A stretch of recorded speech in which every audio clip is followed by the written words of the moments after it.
তিনটা জিনিস আপনার কবর পর্যন্ত কিয়ামত পর্যন্ত আপনার সব পৌঁছে থাকবো। আল্লাহর হাবিবে ফরমায় নিজামাতাল ইনসানু ইন কাতা আনহু আমালুহু ইল্লা মিন সালাসাতিন ইল্লা মিন সাদাকাতিন জারিয়া। এক নম্বর হইল কি মসজিদের মধ্যে সাহায্য করতা, মসজিদ বানাইয়া থইয়া যাইতা, মসজিদ বানাইতে পারেন না মসজিদের মধ্যে সাহায্য করিয়া থইয়া যাইতা। দুই নম্বর হইল কি মাদ্রাসার লগে সম্পর্ক রাখতা, সাহায্য করতা। তিন নম্বর হইল কি আপনার ছেলেরে আলিম বানাইতা।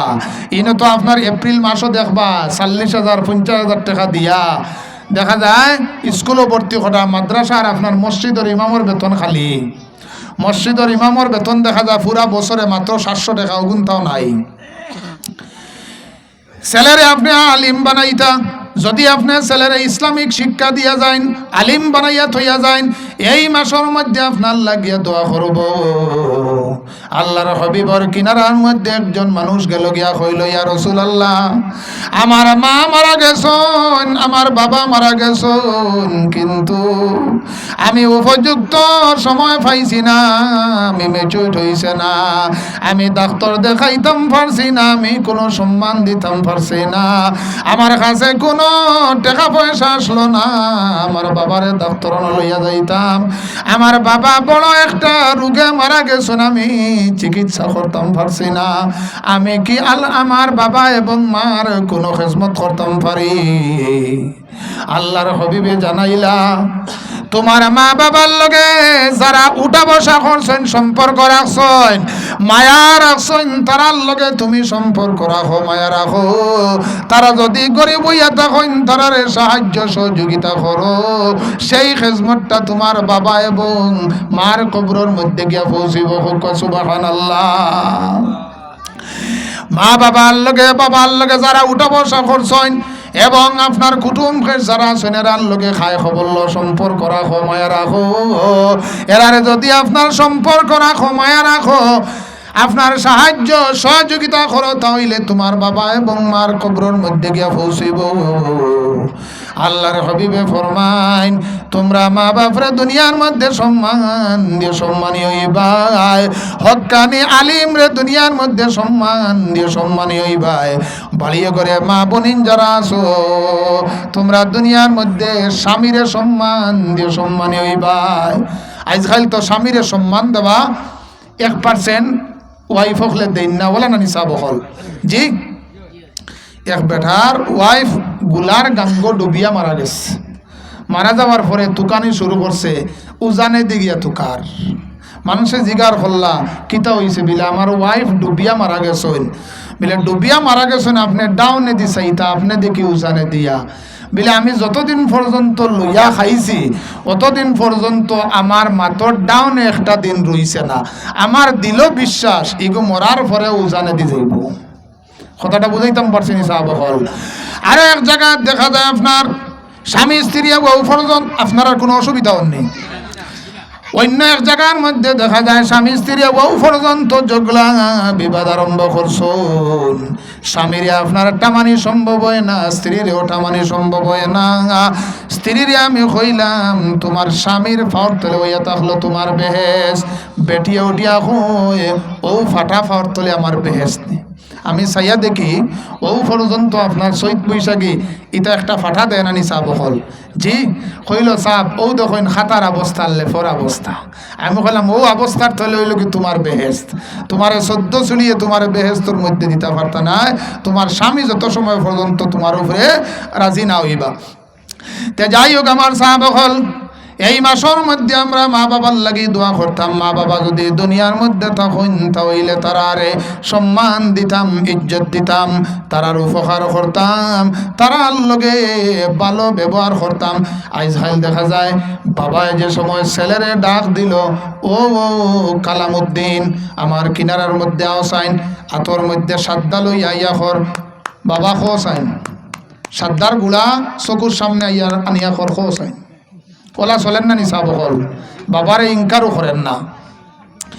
বাবা এবং ছেলে আপনার এক জায়গার মধ্যে বিচারও গেছেন, যাবার পরে দেখা যায় বাবায় ডিসিশন দিছেন, ছেলে কিন্তু ঘর বাবা তোমার ডিসিশন হইছে না, ছেলে কাউন্টার দের অন্য কেউ না।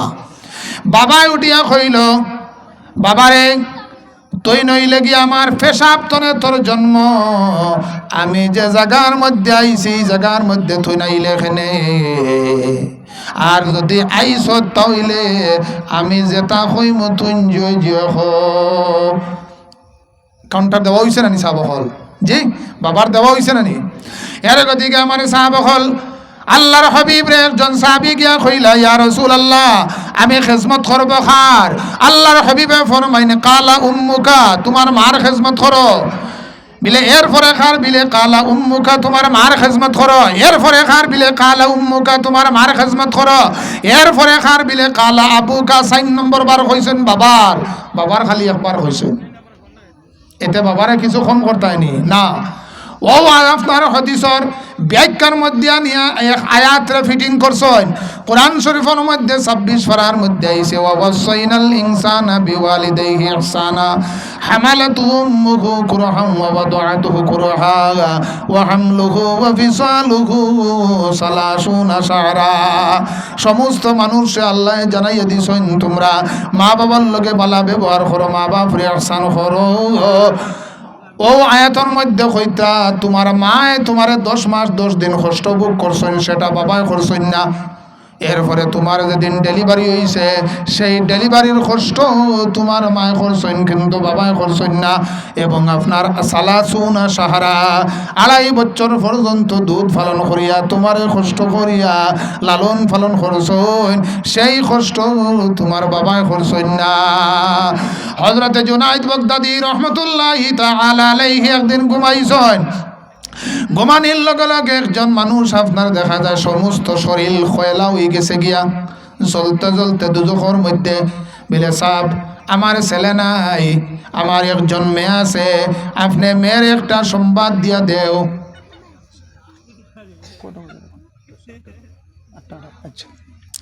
আমার মেয়ের একটা সংবাদ দিয়া দেও। বিলে কি সংবাদ? বিলে আমারে আল্লাহ দুজখের মধ্যে দিলেইছুন, দুজখের মধ্যে জ্বলতে জ্বলতে আপনার দেখা যায় কয়লা হয়ে গেছে গিয়া। আমার মেয়ে যদি সামান্য আল্লাহর রাস্তার মধ্যে সদকা করে, আল্লাহ আমারে সদকা তো হইলে মাফ করিয়া দিলাইবা। হযরতে জুনাইদ বাগদাদী ফরদিন মেয়ের কিনারার মধ্যে গিয়া কইলা, তোমার বাবা কইছেন সামান্য আল্লাহর রাস্তার মধ্যে সদকা করতায়। মেয়ে আপনার হাসি টাটকা করে উঠিয়া কয়, আমার বাবা কয়েক বছর আগে মারা গেছেন। বিলে তোমার বাবা মারা গেছেন কিন্তু আমারে খাবে দেখাইছেন। মেয়ে সামান্য জল হাতর মধ্যে লইছে, লইয়া সিটা মারছে, মারিয়া কইল সামান্য জল পরিমাণ আল্লাহর রাস্তার মধ্যে সদকা করতাম পারমু, এর চেয়ে বেশি আমি আর সদকা করতাম পারতাম নাই। জুনাইদ বাগদাদী আপনার ঘরের মধ্যে গিয়া ঘুমাইছেন। ঘুমানির পরে আপনার ওই বন্দা বেহেশতি লেবাস লাগাইয়া জুনাইদ বাগদাদীরে কইল, সাব আমারে আল্লাহ মাফ করি দিয়া বেহেশতের মধ্যে দিলাইছন। বলে তোমার মেয়ে তো কিচ্ছু আল্লাহর রাস্তার মধ্যে সদকা করলো না। বলে জি না, সামান্য জল দিয়ে সময় সিটা মারছে, মারার লগে লগে নদীর পাড়ের মধ্যে শুকনার মধ্যে গাতর মধ্যে একটা ফুকা বইরিছে, বহুত দিন হইছে জল পাইছে না। সিটা মারার লগে লগে জল গিয়া মুখের মধ্যে পড়ছে, তার জীবনটা বাঁচাইছে, জীবন ধারণ করছে। সেই ফুকায় আপনার আল্লাহর কাছে দোয়া করছে, হায় আল্লাহ যার উসিলায় আজকে আমি জল পাইলাম, আপনি তারে মাফ করিয়া দেও। সেই জন্য আল্লাহ আমারে মাফ করিয়া দিলাইছেন। হুক্কা সুবহানাল্লাহ।